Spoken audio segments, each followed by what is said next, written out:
Investigate. People's National Party calls for the Contractor General to probe how the Agriculture Minister came to benefit from a project under his ministry. Good evening and thanks for joining us for Primetime News on air and online at oncebotmedia.com.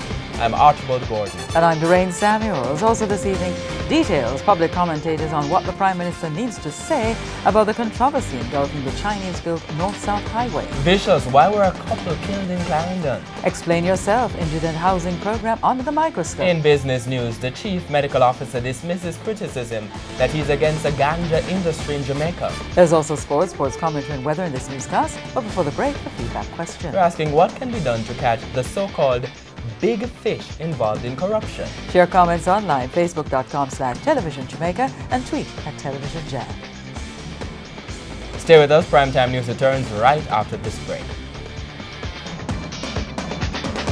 News headlines brought to you by